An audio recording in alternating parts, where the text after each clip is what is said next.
We are live. Hello, Facebook. Hello, Instagram. And hello to you, Joshua and Michelle. Hello. Thank you so much for coming on the Vaxxed Bus. So, you have a story that goes back a few years regarding vaccinations. Do you want to start at the beginning and tell us what what happened? Yeah, so my our sort of story is about Josh. So I have four children. Josh is my second oldest. They range from 9 to nearly 21. Um, and we noticed with Josh, he was sort of progressing differently to our eldest son. Sort of wasn't meeting different targets he should be meeting, and we weren't sort of sure why. We took him to lots of different doctors and different baby care centres to have him sort of tested or diagnosed. We didn't even know what for. This is probably maybe about 11 years ago now. So it was at 5 or 6, and actually even before then, when he was in preschool, our preschool would say, the preschool director said to us, something's not right. There's something not right with Josh. I suggest you take him to a paediatrician, or we didn't really know what that meant at that time. Like 11 years ago, there wasn't much information about anything. So we finally got him diagnosed, and he was diagnosed with autism. So, which we didn't, I sort of knew there was Asperger's and autism, and I'm like, I didn't want autism because that's all I knew was Rain Man. I'm sure that's it. That didn't make any sense to me. So we were heartbroken. And like I said, he struggled with language skills. He was very quiet. And just very different to our son. Something just wasn't right to our eldest son. So we got the diagnosis, and we went to a paediatrician, which was a final step in the diagnosis. And we were told there's nothing you can do. Joshua won't socialise. He won't have friends.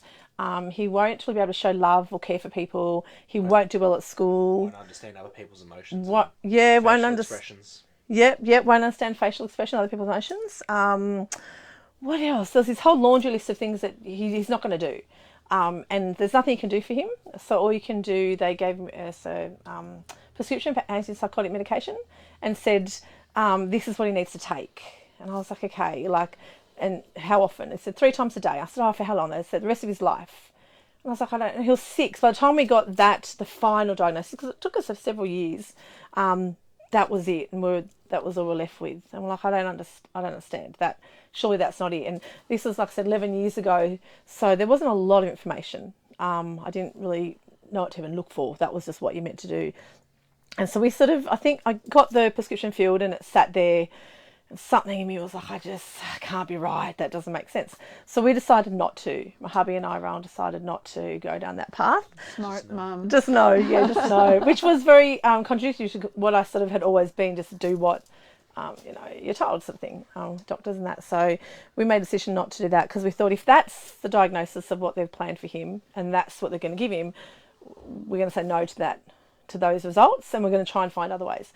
So we did, and we went down I think we call it natural route. We just went down the route of not using medication. So we changed diets. We cleaned up the diet a lot.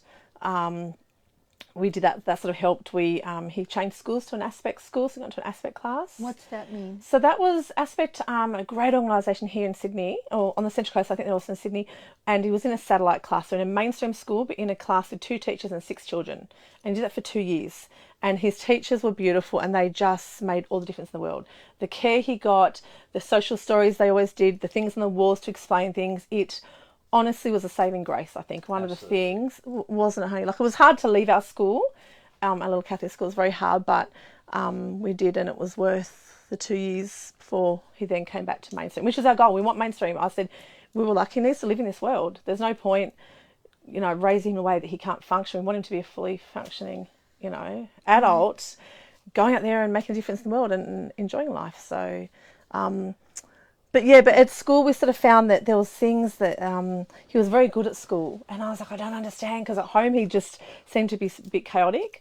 And I remember there were times like where I'd say to him, we're going to go to like Coles and then Aldi, and I'd go to Aldi first, and he'd go nuts because I did the wrong order. Or the mums would meet me at school and say, oh, we're going to go for a coffee at Macca's, and I'd go, oh, that'd be great. And I'd go, and he wouldn't get out of the car. I'm like, what kid doesn't want to get out of the car at Macca's? But he's like, no, you said we're going to go home. So I'm like, just go get out of the car. I just want one coffee with friends. Nope, you didn't say we're going to do this. And I was like, this is McDonald's. Like, I don't understand. So they were little things that they were just sort of goes to show the sort of space, I guess, that he was in. And even some of the things I remember in class when the teachers would say, I remember one of the things when they would cut things out in a classroom and papers, and they would say, hand the kids the paperclip and say, now put a paperclip on it. So the kids would get their piles and put a paperclip. Josh put his paper on the thing and put the paperclip on top of it. And that was his thing. And the teacher's like, something, he's trying, but it's just things aren't connecting. So then the 2 years aspect made a big difference. Then he came back to mainstream school and really started to flourish. When he came back, they're like, what has happened? He's just not the same. Isn't Yeah, good? Yeah, That's really good. So it was a combination of the education, the diet. You said you were doing supplements, did diet. So we did. So diet was probably number one. We cleaned up the diet, and you remember that? The whole family was a bit interested and just like, what? Why? Because I was the worst mum in the world. No, mother would do this. You're the worst mum in the world. What mum does this to their kids? So we were like, yeah, no colours, no additives, no preservatives, no chemicals. All the fun foods, Yeah. so like lots of chocolate, tiny teddies, cordial, Oh, I all cringe that now. stuff. We I were cringe. like, What were you yeah, saying? that's just normal. No, none of that. No, I did a clean out. I spent 8 hours cleaning out fridge, freezer and pantry when I got this little, it's Chemical Maze it was called. It had all the numbers and the things. That's a great book. Yeah, I loved it. Now I've got the app still, and I say to the kids, well, you check the app, and if you get the side effects from those, it's up to you now. But so I did, and I stripped it, and there was like 80% of my pantry gone. I was like, oh no. And I had a gumball machine in the house, and we had, I know, and we had boxes of Coke and Diet Coke and Fanta for weekends, and I thought, this is, like, I love my child, and I love them, right, so I'm giving them this nice food, and I look back now, I think, I know, I was like slowly poisoning them. So that was it. Right, we're doing a whole month with nothing with chemicals or numbers or anything, and the kids, I have 4 kids, and the kids were not happy. To say the least. Mutiny. It was, I was surprised. It's the worst month of our life. I'm like, well, it's okay. And everything became, because I did lots of jars and packets. Then we started cooking and baking. I've just gotten in a habit, I guess. I've been working full-time in Sydney and commuted a lot. So it was just packets and jars. Just what was So easy, that- made sense. Yeah. That's right. I had no idea. You remember all this? Some parts, like Yeah. I remember, a majority of stuff from I'd say maybe year 2 below is a bit iffy, just because I'm 17 now, so quite a little while ago. But just like events and stuff of like mum cleaning out the pantry and thinking Traumatized. I know, right? Sorry for that one, no? some just little, what seemed like big things then, but now I look back and I'm like, thank God Yeah. we did it. Yeah. Yeah. Because now I can just go out to the real world and people don't look at me and go, oh, he's got something wrong with him. Like I was at year 7 camp, and everyone has like the role of your core class, so like the couple classes you have together, and next to your name you have like a little hat if you have some sort of special needs thing, whether that be autism, ADD, even if it's something simple like colorblind or something similar like that. That's just slightly different that you may need help with. So a couple of kids, like I said, one kid had colorblind, one kid was colorblind, so he had one, and then one was next to me, and everyone was like, oh, why do you have it, Gower, as I was called, Josh? And I'm like, oh yeah, because I have autism. They're like, what? All of them were sort of surprised because none of them could tell. And we made the decision not to tell all the school. We told the school, but we didn't tell individual teachers, because we found that when you tell people, there's a bit of a thing, they don't expect as much. So, if you're sort of like this, oh, okay, oh, well, look, this is what the kids would normally do. But because for Josh, and we're like, no, we actually want him to do as well as he can. So I remember once the maths teacher was, like, oh, look, most of the kids can concentrate on mathematics for 45 minutes. Josh is about 30. I was like, man, if you knew him before, 30 minutes on a subject he doesn't love is actually really good. So I was like, okay, I'm good with that. Like, I'm good with that sort of thing. But we were very caught to using it as a reason or excuse, and then just not. And most of the time we chose not to. Right. Not to. That was our choice. We just chose to not really. Tell. Yeah. Not. And sometimes we did. Like, it was sort of a pick or choose which way we're going to go with things. And Josh, do you remember what it was like before this, when you know, Before were the in that? cleanse? Yes. The The cleanse. cleanse. You can see the big significant part that he keeps coming back to, Oh, can't no, you? no, the turnover point, I guess. The way you said that, the cleanse, I just saw it on a calendar, like, you know, the year of the cleanse. Well, what do I remember? I guess I remember just being. How can I word this? So I was just a lot more. What was it actually? I'm actually genuinely trying to think. I think I was just more confused about a lot of things and more emotional in a negative way. Like I was a lot more angry and sad, and I got annoyed over a lot of things a lot easier. Right. And if something annoyed me, I would just straight up be saying it. It was just no. There was. Yeah. I would just You scream at the top of my reacted. head. Yeah. If I didn't like a person and I didn't want to get in the car, I'd be like, nah, I'm not getting in the car with Yes. Stacey or whomever. One of the mums messaged me, "Oh, Shell, can you pick up my daughter? Like, I'm just stuck at work." I'm like, "Yeah, Shell." And then he goes, "I'm not getting in the car with her." And this is in the school car park. I'm like, "Get in the car, Josh, get in the car." "No, I'm not getting. I'm like, oh, please, God, please just get in the car. Like, just help. It was just that, please, right now, I don't want all this attention sort of on me.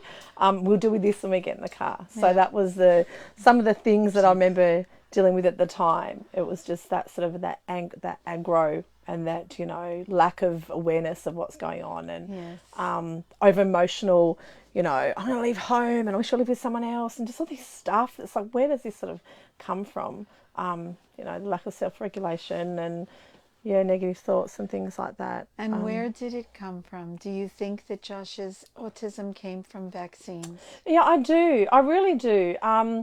But I think it was a combination of a lot of things, and it was just like A lot of different variables. Yeah, this perfect storm of, you know, we were feeding feeding not very, like his food wasn't great, so he was sort of inundated with the chemicals and toxins in there.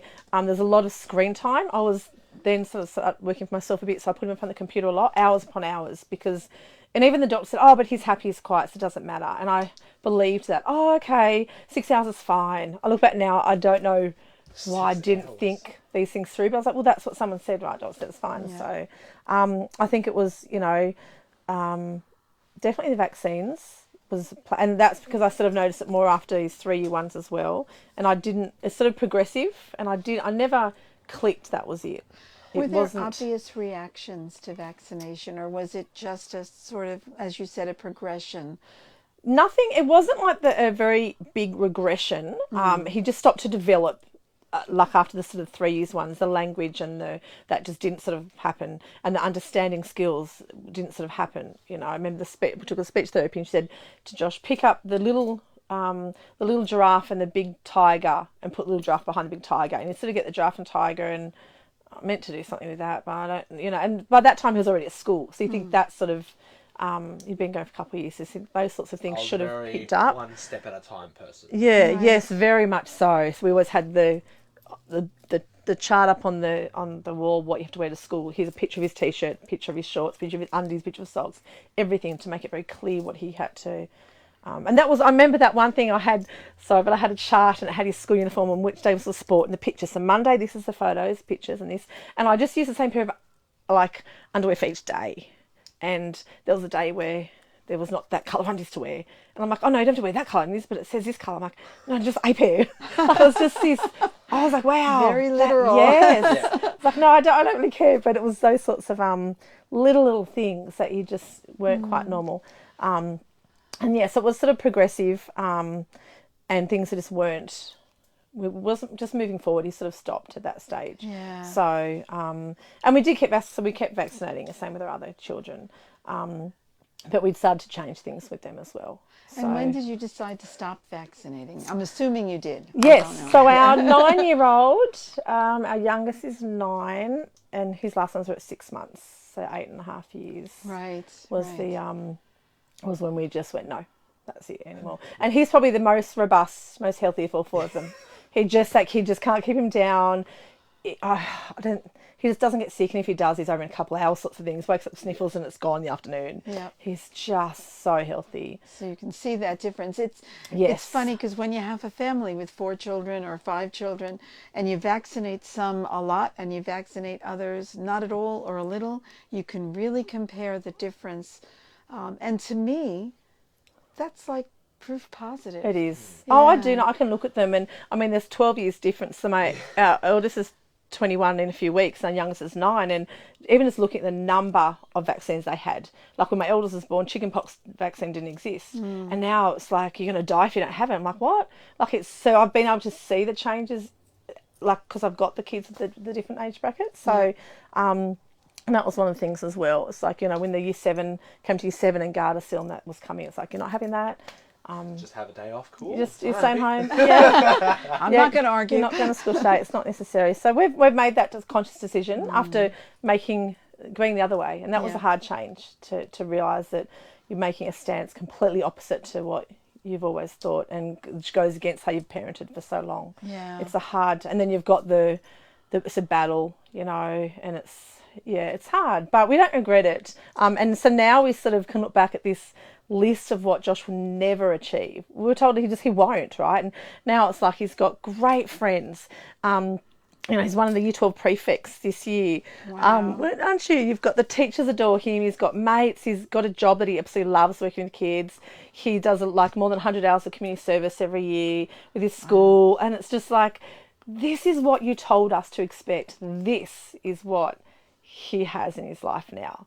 Like, I just look at that and I just think, how many other parents go, well, we're never going to, they're never going to, don't bother trying, you know. And I look back and just think, man, where would it have been, where would he be, where would Joshy be if we had have gone, okay, that's how it. terrible to limit someone by those low expectations. I know. Josh, do you think you are autistic still?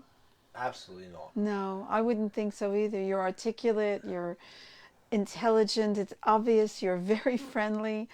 Thank you. But no worries. And good on you, Mum. You know, you've got a great mother who really and truly took the reins there. You know what would be really interesting? To go back to that doctor with Josh today. I've thought about that. I've actually thought of knocking on the door and saying, that boy you don't know, it's like that, just do you want to come meet him? But I just can't. Because I think that the doctors make the decision with the information they have and what they've been taught. So I've had many times of, you know what, if I had listened to him and I get angry, and then it's like, some of them, they don't know. There's not enough information out there. They don't want to know. You know, I know people have used the same pediatrician is good. So I sort of just try to, you know, offer that grace of, well, he just probably didn't know. And that's the thing as well, like, if they don't have their own child and they haven't had to fight that battle themselves, they just got to go with the information they've been given.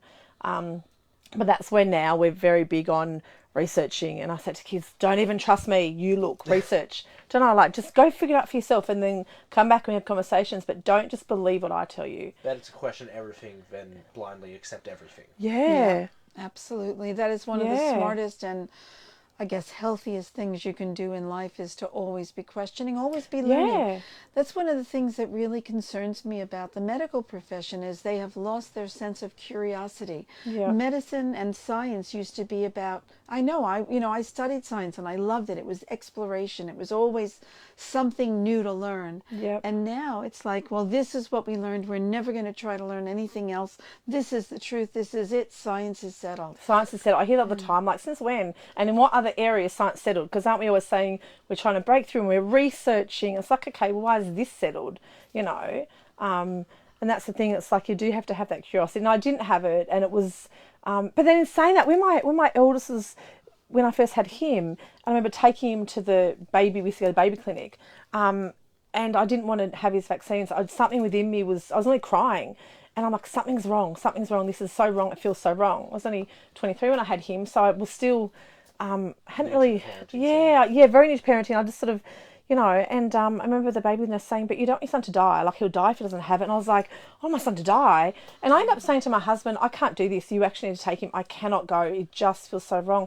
But I still didn't even realise then, like, I didn't realise then what that something feels wrong means. It means don't do it. Yeah. But at the time, and that's what I said, like, I can look back now and it's like God was putting in my heart, don't do this, it's wrong. But I was like, someone said, you know, your child will die.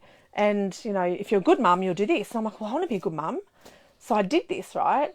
I did what good mums do. And didn't listen to that inner I voice. didn't listen to it. I don't think it's an exaggeration to say that at least 80% of the parents who come in here talk about that inner voice, that thing telling them don't do it. And they don't listen to it because they're told it's not scientific, it's just superstitious, and it doesn't mean anything. But I think it means everything. Yeah. It does. Now I say, and I'm saying to my kids, if something's telling you to do something and even it's against what I say, I actually have to tell you to go with that because you have to trust that, you know, because I could actually be wrong. And that's the thing I think. And I also didn't have any data. There was no, okay, why would it feel wrong? I had nothing to link that to. I'd never heard anything about it. I'd never been told there's an option. So it made no sense to me. There was like, it must be me. I must be something wrong with me I don't know. Or I'm younger, I'm 23, so what would I know? These are nurses, these are doctors. They have many years to practice and profess themselves. Yeah, exactly. So they know more. Yeah. So it's but yeah, now I've got a lot more confidence, and I guess I'm a lot more years on, 21 years later, and extra kids. It's like, no, that's good. I'm good with the decisions and researching, and yeah, Josh is just sort of that. I look at him and I just go, goodness me, like if we could go back, and and even just go back and just say it will be okay. Like, it will be okay. Like, it's really hard now and you're crying and you're embarrassed and, and there's just days where you don't want to get out of bed. And there's days where you think, oh my goodness, is this it for him? Is this it for us? And if someone has to look, here's a snapshot of you in 10 or 12 years, I would have gone, oh my goodness, that's actually not going to be that way. It's not the end of the world. Yeah, it's not the end of the world. And when someone says to you, a 6-year-old won't ever get married, I won't get married and have kids and you start, so everything, no school, no friends, no emotion, won't show love. You just start going, I don't understand. How do you live a life like that? So yeah, if that's one thing I thought, if parents know that just because this is what you're told doesn't actually make it true. That's right. And you can't lose hope. This is another thing that a lot of people are telling us. Just hope. Yeah. And look to that goal and look. Yes, I know. Look what you guys have achieved. It is a miracle, but it's been hard work, I'm sure. It has been hard work, but it's just that day at a time. And as each new piece of information comes, here's a school, let's go look into that school. Let's, and I remember a friend saying, our doctor said, don't look at the aspect school, it's not worthy. I'm like, I don't understand. Why are you taking education information? Like, go and just look, But that's the thing. We're just told, don't look, don't research. There's nothing you can do. So we would go, okay, here's an opportunity. We'll go and listen. And we were told, you've got really no chance. People have been on waiting lists for years. So I say that, God has given us gifts on the way. And I didn't even know I was fumbling, we were fumbling the way, just this path and this path. And, but we were sort of adamant to the goal of, we want him at 18 to be confident, strong, healthy adult with friends and out there ready to take on the world sort of thing. That was our vision for I think you beat the goal. You were a year early at least. Yeah, it's 18 next year. So, what about you? You're sort of happy with everything, like you said. It was hard. It was hard for Josh. Changing the schools was hard. Leaving his friends behind. And I would go to the school and I'd go, "Oh, Mrs. Gower, how's Josh? We miss him." And I'd cry like, "I know. I don't want him to be not at this school. This is our school, but we got to do what we've got to do, right? Because that's a long term." It's a marathon. Then in doing so, it also opened up more relationships to work upon. And now people, because what would happen I'd be in the class of 6 during normal class, but then when we went to the library, or I think we had Japanese class and music class, I'd merge with the mainstream class, which is like for normal classes.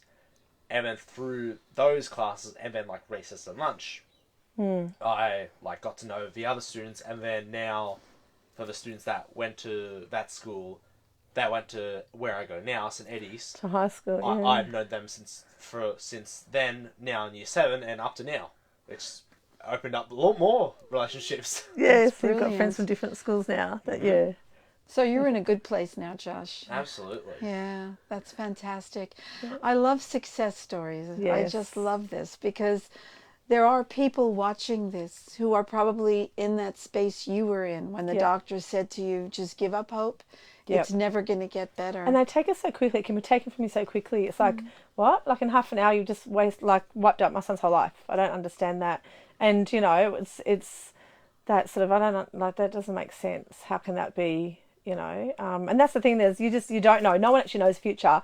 Like no one can say that. And you hear at time people that can't walk and they can suddenly walk or whatever. So it's like, but the fact they can, and we give that over. Oh, okay, then it's like, no, you know, take the authority back as a parent and go, no, you know what, that's not okay. That doesn't sit us. And we would find that as well. There's a lot of excuses made. And we would go, no, you know, like, oh, well, that's how kids with autism, they express themselves by yelling and doing that. I'm like, but that doesn't work in a house. We actually just don't, you know, we don't allow that. So we need to just say no. So we had to find other ways completely to help. When people say, oh, no, his brain works differently. His brain works differently, so you can't expect him to... You can fix it. It's not always... Yeah, you know, there's lots of things we've had to go against, I guess, the general sort of consensus of how you should do things. So, and that's how you gained that confidence that yes. you knew you were doing the right thing. Yes, we saw the you know, the fruits of your labour. Like we said, this is what's happening. You see the change. Yeah, and people would say it would go to family functions, and people were like, what's happened? Like same thing. Like something's happened. He's different. He asked me how I was, you know. And I remember my niece saying to us, he asked me how uni was. Like I left uni a year ago, but she said, but he asked me. He used to only ever talk about himself. He never, you know, I'm like, I know, right? And then I've actually got photos. I wish I had them. And you see him at school, because we've got all their school photos lined up in a row from kindy to early school. And there's one of him, you still see it, it's just that blind, that see-through, you know, that's look through you. Yeah. And and he's just sort of very drawn and like this. And then you have another one. And then there's one and he's just glowing and he's tanned and his eyes are sparkling. I'm like, that's the year we got our son back. That year, and I can pinpoint, I go, that year is when we got Josh back. Oh. Yeah. And it wasn't until I visually put up and went, oh my goodness, it's because you don't see it day by day. Right. It's not to look back and go, there's been no meltdowns today. There's been no meltdowns for a week. And then there's been no meltdowns for a few months. And then suddenly it's like, we just don't even have meltdowns. So what's a meltdown? Yeah. So yeah, we've got the visual photos as well to show is just very significant. So that's fantastic. That is just so great. I'm loving this. It's so good to have a happy ending on a story like this. Yeah. Is there anything that you guys would like to add that we haven't covered yet? I think I've spoken a lot. About you, honey? Is there anything? I can't really think of anything. Just there is always another way, I guess. Even if it looks like there's one option, keep on searching. There's another path. Yeah, I agree. Hey, you think sometimes we just don't look for options. We just go, this is what we've been told, or this is it. It's like, well, what else is out there? That you have options. You know, you have choices. Whereas I think we lose that. It's like, and I see that with so many parents now. I can't get to see this doctor for 4 weeks or this one for 3 months, and this is what's happening. It's like, you have options. What else? Don't just rely on that one thing. What else can you do? You know, where can you look? Who can you speak to? What can you research? Like, don't just, it's this sort of, you get frozen. Yeah, think outside the box. Yeah, because you think that person knows everything, and so I just default to that person. It's like, options is huge, and you have that right as a parent to go find options. Absolutely. And to say no to this and yes to this, and we want different, and that doesn't work for us, that doesn't work for our family, you know, and every family is different. Everyone's got to find, I think, their way to make it work for them. So those other kids that you went to school with, the ones in the aspect classes, how have they progressed? Have they? Good question. I thought it was. Yeah, thank you. There's only really one that I know of that has, like, there's only one Charlie. I don't know if I should be saying his name, but just 'cause it's not us, but he's the only one I've been able to stay in contact with. Yeah, we're friends with. Just because, as well as it being 6 students, it'd be from like years 3 to year 3 to 5, right? Or like 4 to 6 or whatever. So they weren't all in the same year. Yeah. In the class, 6 kids ranging for over 3 years. Kids in my year, including myself, so 2 others, and only one I've been able to stay in contact with somewhat. That's just because you're friends with the mum. I made friends with the mum. Yeah. You know, as you do. Yeah. And did they do the cleanse also? They're very good as well. She's way better than me. So she's yeah, she's the same. She started saying no. We just want to look for other ways. So I think, would it be fair to say that he was a bit higher on the spectrum compared to myself? Yeah, possibly. Charlie had more challenges. Yeah. So, but I think he's the prefect of Year 12 now at his school. There you go. So he's great. And I think he's got his pilot license or something as well. So Wow. something like that. He's like thriving. So, but that was the actual thing, was that you were part of a study with Macquarie Uni. They did a study on Josh for 6 years with other students with Aspect and that, and to monitor. And every term we'd spend like an hour or something on the phone with one of the ladies running it. And she would notice, because there was a scale, you had to answer 0 to 2 based on how often they would do this, how often, and it was always like 2. Does he, say he wants to leave home? 2, which meant always, or all these sorts of things. And I would say, I feel like such a bad mum. I feel like I'm throwing my son under the bus, saying how bad he is. Does he fight with his siblings?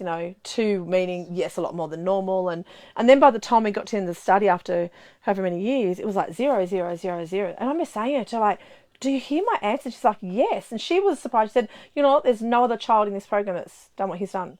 There's no one else. She said, he's by far. But the answers were all very yes, no, or rated. And she said, I don't know why.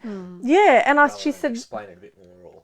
yeah, but there was always that part for comments under it. So I would say, this is what we're doing. Because it never asked, what are you doing outside of this to help? So I would always say to her, Leah, like, I want to tell you now what we're doing. So she would put that in the comments, and she said, we don't know why. And I said, that's because you're not using the information that I'm giving you. We're getting him into sport. We're changing the diet. All these things that weren't included in it. But I kept saying to him, this is really important. We've noticed, because one of the teachers in Aspect said, get him into the sport. The kids that do sport do a whole lot better. I was like, I didn't know that. Then so we went through a bunch of different ones. tennis, soccer.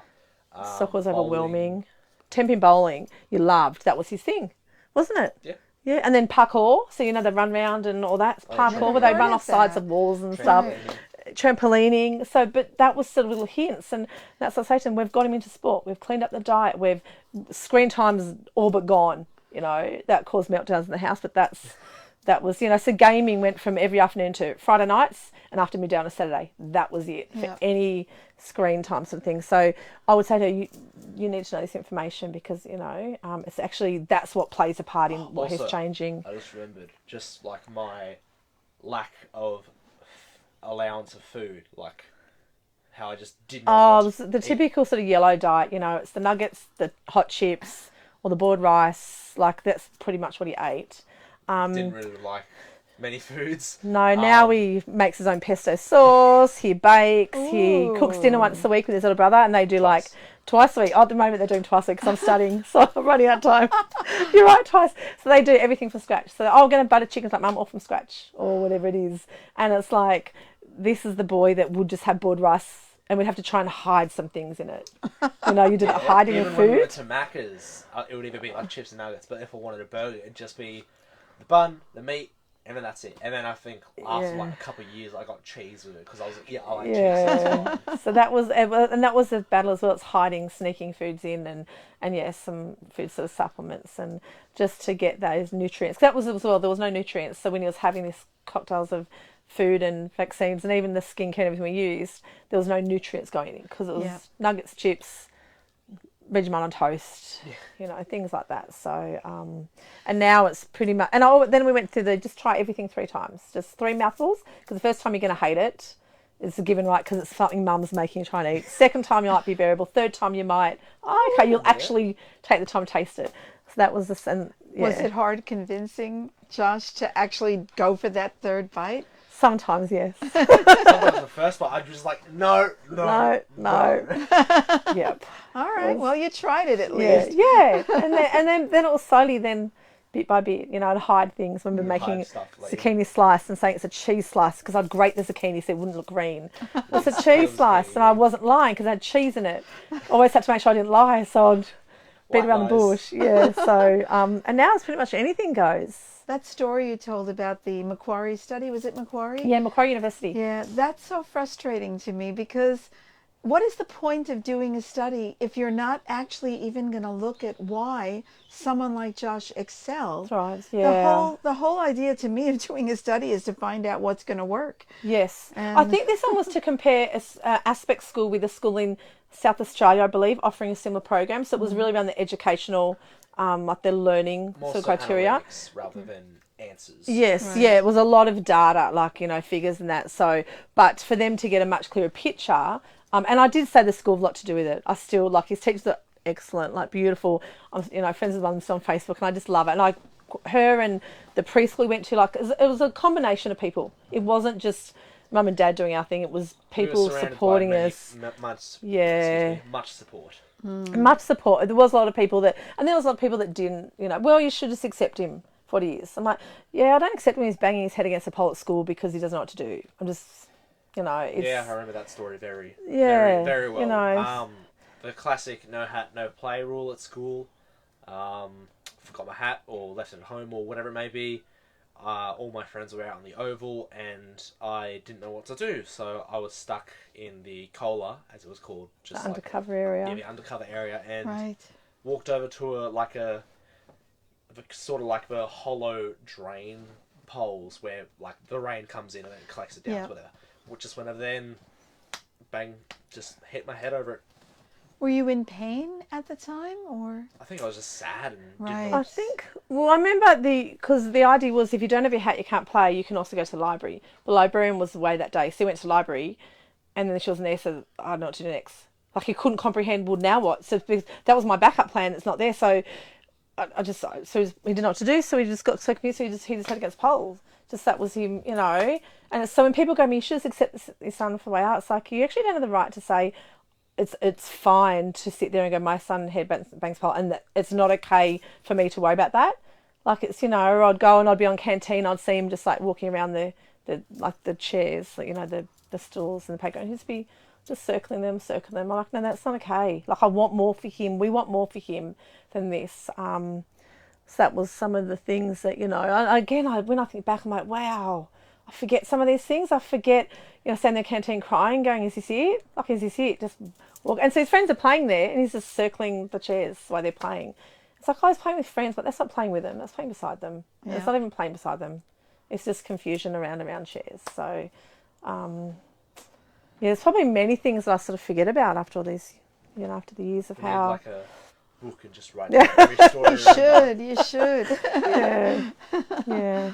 Well, that's fantastic. Guys, you have made my day. I have to say this. So much. That's the least you can do for everything you've done. I've been following you for years and years, so I see what you do, and yeah, it's the least you can do. Thank you so much, and you're getting a lot of love on social media. Oh, really? Oh. So, yeah, thanks so much. Would you like to sign the bus? I would love Absolutely. to. I've signed it this morning with my story that I was on this morning, but yeah, you might. Absolutely. Absolutely. Okay, so let's close this and close that.